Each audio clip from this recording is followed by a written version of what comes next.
Hello, I wanted to take this time to model the understanding from today's note taker. I ask that you follow along and we'll come back to this together tomorrow in class. So I'm going to zoom in a little bit. It says, what do you want to be when you grow up? According to a nationwide survey of a random sample of 1,000 kids under the age of 12, some kids want to be a ninja keeper, a dancing unicorn, and even an octopus. 55 of the 1,000 kids want to be a doctor. We would like to use this study to find a 98% confidence interval for the true proportion of kids who want to be a doctor. A, identify the parameter of interest. Is it a percentage, proportion, you could say, or a mean that we're trying to capture? We are trying to capture here P. And if you read the question, it's kind of right given here, right? P represents the true proportion of kids who want to be a doctor. Since we want to construct a 98% confidence interval, we need to make sure that we can trust the results of the confidence intervals. So there needs to be a conditions or 3 conditions in play so that we can use the formula and then trust our results. The first condition is the random condition. The random condition ensures that we can generalize our findings to the whole population of kids, as well as trusting our sample, our statistic is unbiased. So when you're checking the random condition, all you need to do is use the language of the question. So I'm going to use quotation marks and I'm going to write random sample of 1,000 kids. I got that right from the question. So I'm going to use quotation marks to justify that the random condition has been met. The second condition is more for the standard error of your statistic. You know, I don't call it the standard deviation, but you can imagine it as the standard deviation. And that's the 10% rule. The 10% rule that says that your sample size, 1,000, has to be much smaller than your population size, 1/10 of your population size. Now, we don't know how many kids there are nationwide, but I do know that the population size for all kids nationwide, it's safe to assume at least, is definitely less than 1/10 of, or is definitely less than or greater than 1,000, right? So the random condition checks for unbiased statistic. The 10% rule checks to make sure we can use the standard error formula.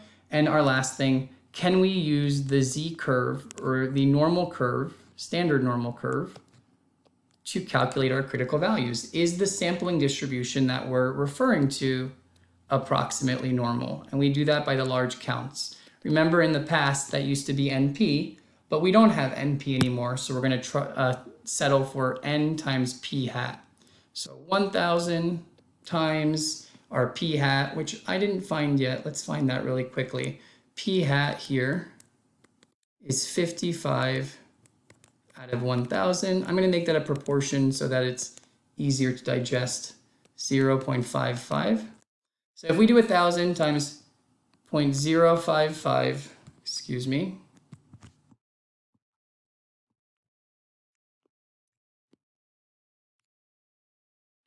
five, we should get about 55 successes, which would make sense because we did 55 over 1,000, and 1,000 times the complement of 0.055, 0.945 would give us 945 failures. Now, these technically aren't called expected successes anymore because this is what happened in our sample. So these are actually number of successes and number of failures. And they're both at least 10. So since our random condition works, our 10% condition works, and our normal condition works, we can use a confidence interval. And it's part C says, find the critical value for 98% confidence, then calculate this interval. So I'm going to find Z star for 98% confidence. Remember, the critical value is right here, and it always represents the middle confidence level of your data. So if I wanted to find that Z star, I would use inverse normal 0.9901, and I get 2.33. Now I'm going to use that critical value to create my confidence interval. You do not need to write the general formula in words, but I'm going to write it just so that it clicks for us that this is always the formula for every confidence interval, no matter the topic. And then we're going to break it down based on the confidence interval for P, a single proportion. Our best point estimate is P hat. Our margin of error is created by two things. It is created by the product of the critical value Z star times the standard error of your statistic, P hat 1 minus P hat. Oops, I shouldn't say 1. Getting ahead of myself here.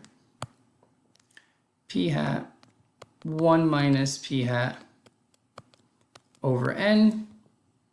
Now we're going to fill that out. Our best guess for the true proportion comes from our statistic 0.055 plus or minus the critical value for 98% confidence is 2.33.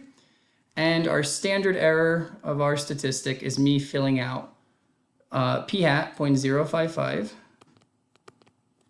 times the complement 0.945 divided by our sample size, which was 1,000. If you do all that math correctly, and you should be doing two operations, addition and subtraction, you should get a lower boundary of 0.038 and an upper boundary of 0.072. And we haven't seen the interpretation in a couple days. And I'm gonna actually start typing this interpretation.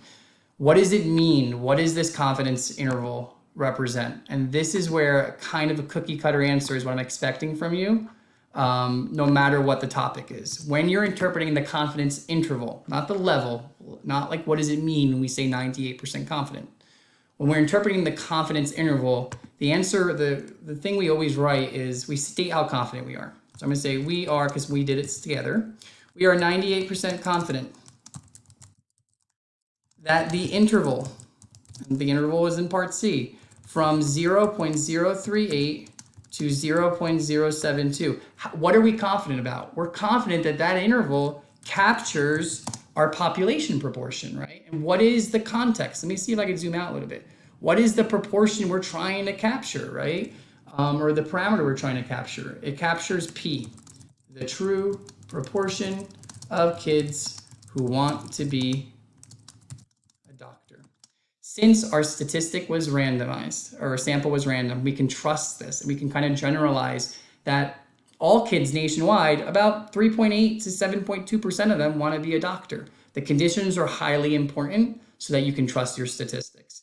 Thank you guys for watching this Check Your Understanding. I'm going to be practicing more of these questions tomorrow in class, but I needed you to see a full question laid out on this video. Have a good day, and I'll see you guys tomorrow.